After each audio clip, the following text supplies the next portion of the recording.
अक्सर हमारे ज़िंदगी में हमारे सामने मुसीबतें आती रहती हैं, तो हम उनके सामने पस्त हो जाते हैं। उस समय हमें कुछ समझ नहीं आता कि क्या सही है और क्या गलत है। हर व्यक्ति का परिस्थिति को देखने का नज़रिया अलग अलग होता है। कई बार हमारी ज़िंदगी में मुसीबतों का पहाड़ टूट पड़ता है। उस कठिन समय में कुछ लोग टूट जाते हैं तो कुछ संभल जाते हैं। दोस्तों, मुसीबत आने पर लोग इसे दो तरह से देखते हैं। पहला, प्रॉब्लम पर फोकस करके, यानी प्रॉब्लम फोकस पीपल्स, और दूसरा है सॉल्यूशन पर फोकस करके, यानी solution focus peoples. Problem focus peoples अक्सर मुसीबतों में ढेर हो जाते हैं। इस तरीके के इंसान किसी भी मुसीबत में उसके हल के बजाय उस मुसीबत के बारे में ज़्यादा सोचते हैं। वहीं दूसरी ओर सॉल्यूशन फोकस पीपल्स मुसीबतों में उसके हल के बारे में ज़्यादा सोचते हैं। इस तरह के इंसान मुसीबतों का डट के सामना करते हैं। दोस्तों, आपने नेपोलियन बोनापार्ट का नाम तो सुना ही होगा। वही नेपोलियन बोनापार्ट जो फ्रांस के एक महान लीडर और साहसी शासक थे, जिनके जीवन में असंभव नाम का कोई शब्द नहीं था।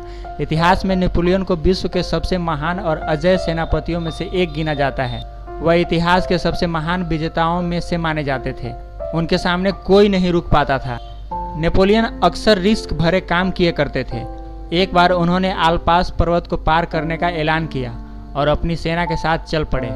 सामने एक विशाल और गगनचुंबी पहाड़ खड़ा था, जिस पर चढ़ाई कर पाना असंभव था।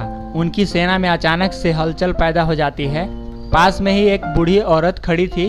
वो नज़दीक आकर बोलती है, क्यों मरना चाहते हो?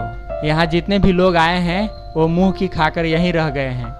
अगर अपनी ज़िंदगी से प्यार है तो वापस चले जाओ।